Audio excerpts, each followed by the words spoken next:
नमस्कार मित्रांनो, स्वागत आहे तुमचं आपल्या यूट्यूब चॅनेलवर. एका परिवारामध्ये 6 लोक राहत होते. आई वडील, त्यांचे 2 मोठे मुले आणि एक 22 वर्षाची मुलगी आणि एक 14 वर्षांची मुलगी. तिचे वडील बाहेर कामावर होते. आई आणि 2 मुली घरीच राहायच्या.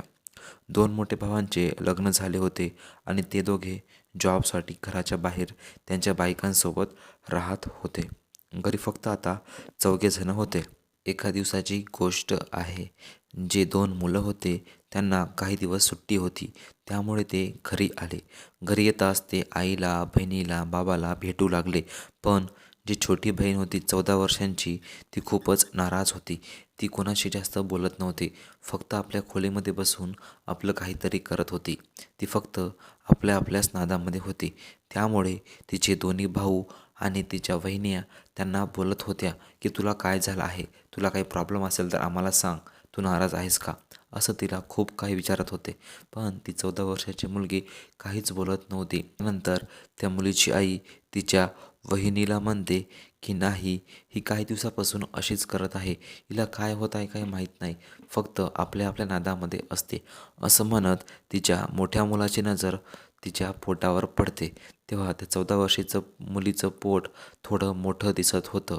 ते पाहून ते मुलगा त्याच्या आईला म्हणते की काहीतरी नक्की गडबड आहे. त्याच्या छोट्या बहिणीला काहीतरी झालं. हे सर्व जाणून ते त्या छोट्या बहिणीला दवाखान्यामध्ये घेऊन जातात. दवाखान्यामध्ये गेल्यावर त्यांना कळते की ती 14 वर्षांची मुलगी गर्भवती आहे. त्यांना खूपच मोठा धक्का बसतो. ते कसं पण दवाखान्यामध्ये हातपाय जोडून तिथून निघून येतात आणि घरी आल्यावर त्या मुलीला खूप विनवण्या करतात. तिला गोड गोड बोलतात आणि तिला विचारतात की बाळा, तुझ्यासोबत हे घाणेरडं काम कोणं केलं आहे, फक्त तू त्याचं नाव सांग. मुलगी खूप घाबरलेली असते. तिला काही समजत नाही. तेव्हा तिची आई तिला जवळ घेते आणि तिला विचारते की प्लीज सांग की तुझ्यासोबत हे सर्व कोणी केलं आहे.